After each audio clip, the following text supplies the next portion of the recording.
as you get ready to read Plumes by Georgia Douglas Johnson, and it's not a very long play, you'll see, I wanted to put a few thoughts in your head, get you paying attention to a few particular things that I think will make your reading a little bit more fruitful.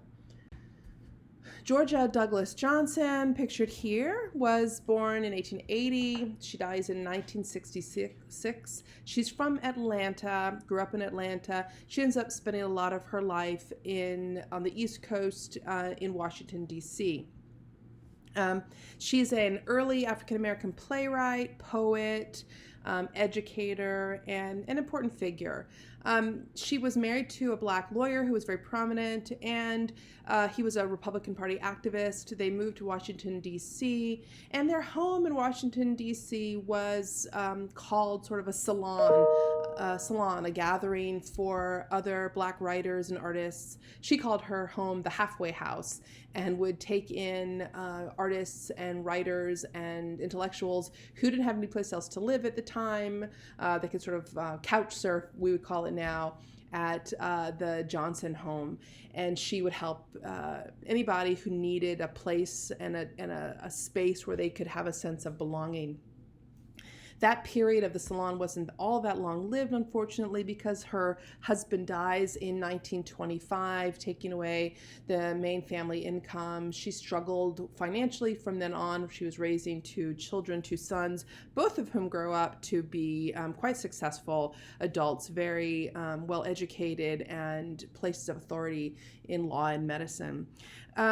She published a lot of poetry, though, throughout her life, both before and after the death of her husband, in NAACP magazines, in Crisis in particular.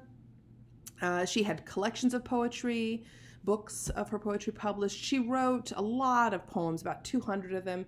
She wrote 36 plays. She was a songwriter. She edited a lot of books. So she was a prolific person in the field of literature.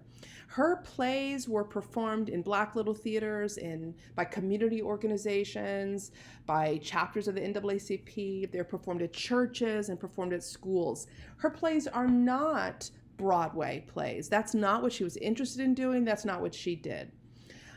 Many of her plays in the 1920s are anti-lynching plays, but the one you're reading, Plumes, doesn't fall under that category. Plumes was written in 1927. It's a one-act play. It is best characterized as folk drama. Again, what this sort of means is humble situations, humble characters, but their lives being taken seriously. The details of their lives, the word choices, the kinds of environments they're in, the specifics of their problems are made to be as authentic as possible for the sake of the audience learning more about a sub-community. Many folk plays about white America were set in like mountains, Appalachia plays, backwoods plays. The Black folk drama tended to be southern rural. So kind of similar in that way. She herself is a woman of the city, but her characters in Plumes live in a different environment than Johnson herself. This play won first prize in a playwriting contest. As you've heard, this is typical of plays in the period coming out of the Black Little Theater movement. It was first performed in Chicago at the Cube Theater, which was a vibrant storefront theater for Black artists in Chicago. It was also performed at the Harlem Experimental Theater.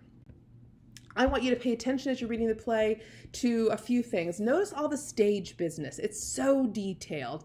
Just sort of take your time with those stage directions and notice it.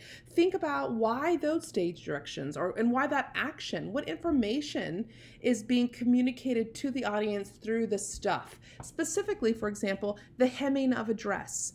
What is that doing to help us understand the story? How is it used as an important piece of property in the play? Think about all of that in the many things we see people doing and how busy all this action would be. Think about where this play is set. Where do we seem to be? What kind of community is this? What cues do we have to where we are?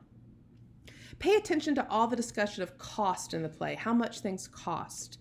What is the place of money in the ethical world of this play? How does money communicate people's sense of priorities and right and wrong in this play? And I want you to think about how this play is like other realistic plays you have read in the class. Not just because it has real stuff on stage. In fact, put that on sort of aside, on the side. Yes, it does have real stuff on stage. It has a lot of it.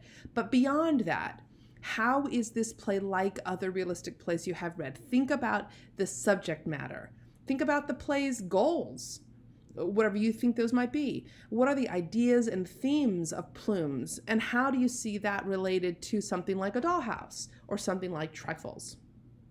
And before I send you off to read the play, I want to just say a word about Plumes, the title, and what it's referring to. I've discovered, having taught this play several times, that what I sort of just assumed would be the easy thing in the play, which is knowing what they're talking about with this word, tripped up some students. So forgive me if I'm talking down to you, but just so you understand, when they talk about the plumes, they mean those feathers on the top of the horses' heads. Here you can see in this image, this is in rural Ireland. You can see that the horse on the left-hand side, those horses have pink plumes. And behind them, there's another team of horses coming with baby blue plumes on them. This is actually a funeral procession for some children who died. And this is the kind of procession that passes the house in the play.